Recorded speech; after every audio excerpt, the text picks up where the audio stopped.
Good evening. I know I can speak for all Americans when I say our hearts are with the people of New Orleans after the despicable attack that occurred in the early morning hours. To all the families of those who were killed, to all those who were injured, to all the people of New Orleans who are grieving today, I want you to know I grieve with you. Our nation grieves with you. We're going to stand with you as you mourn and as you heal in the weeks to come. Here's what we know so far. The FBI has reported to me the killer was an American citizen, born in Texas. He served in the United States Army on active duty for many years. He also served in the Army Reserve until a few years ago. The FBI also reported to me that mere hours before the attack, he posted videos on social media indicating that he was inspired by ISIS, expressing a desire to kill, The ISIS flag was found in his vehicle, which he rented to conduct this attack. Possible explosives were found in the vehicle as well, and more explosives were found nearby. The situation is very fluid, and the investigation has a preliminary stage. And the fact is that right now, there you go. The law enforcement and intelligence community are continuing to look for any connections, associations, or co-conspirators. We have nothing additional to report at this time.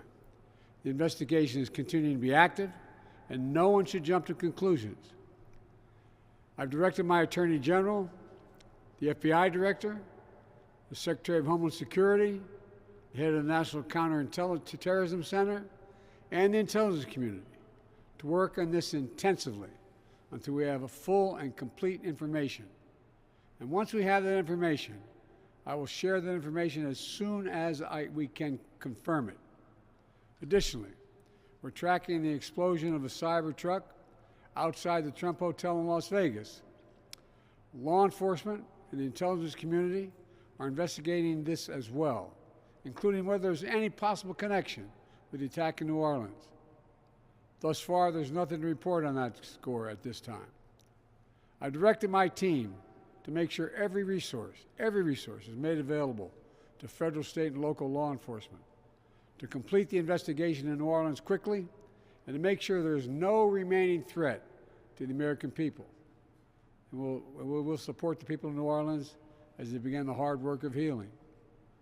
New Orleans is a place unlike any other place in the world. It's a city full of charm and joy.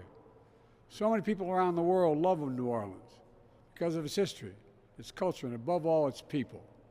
So I know, while this person committed a terrible assault on the city, the spirit of our New Orleans will never, never, never be defeated. It always will shine forth. We've seen that time and time again throughout its history, and I know we'll see it again in the days and weeks ahead. May God bless the people of New Orleans. May God bless our police and our first responders.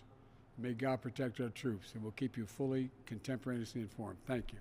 Have you spoken to President Trump? Will you visit